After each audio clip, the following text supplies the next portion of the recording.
America में पढ़ाई पूरी करने के बाद अंतर्राष्ट्रीय छात्रों को ऑप्शनल प्रैक्टिकल ट्रेनिंग यानी कि ओपीटी के तहत 12 महीने तक काम करने की अनुमति मिलती है।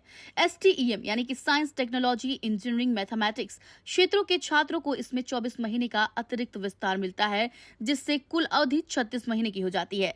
इस दौरान छात्रों को अपने रोजगार की जानकारी student and exchange visitor information system यानी कि SEVIS में अपडेट करनी होती है। यदि SEVIS में रोजगार की जानकारी नहीं है तो यह माना जाता है कि छात्र बेरोजगार है।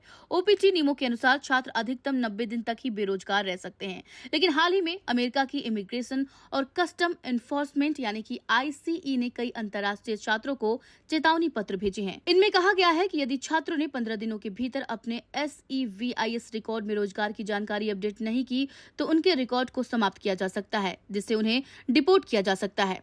इस चेतावनी के बाद छात्रों में चिंता का माहौल है, खासकर भारतीय छात्रों के बीच जो ओपीटी कार्यक्रम में बड़ी संख्या में शामिल हैं। ऐसे में छात्रों को क्या करना चाहिए, चलिए ये भी जान लेते हैं। पहला, SEVIS रिकॉर्ड अपडेट करें। यदि आप काम कर रहे हैं तो अपने रोजगार की जानकारी SEVIS पोर्ट या अपने डेजिग्नेटेड स्कूल ऑफिशियल यानी DSO के माध्यम से अपडेट करें। दूसरा, समय पर रिपोर्ट करें। रोजगार में कोई भी बदलाव जैसे कि नई नौकरी या नौकरी छोड़ना आदि होने पर 10 दिनों के भीतर SEVIS में अपडेट करें। तीसरा, DSO से संपर्क करें। यदि आपको कोई संदेह या सहायता चाहिए तो अपने DSO से तुरंत संपर्क करें। अमेरिका में पढ़ाई करने वाले अंतर्राष्ट्रीय छात्रों के लिए SEVIS रिकॉर्ड को अपडेट रखना अत्यंत महत्वपूर्ण है। ICE की हालिया चेतावनी को गंभीरता से ले और समय पर आवश्यक कार्रवाई करें ताकि अपनी वैधता बनी रहे और आप अपने करियर में आगे बढ़ सकें।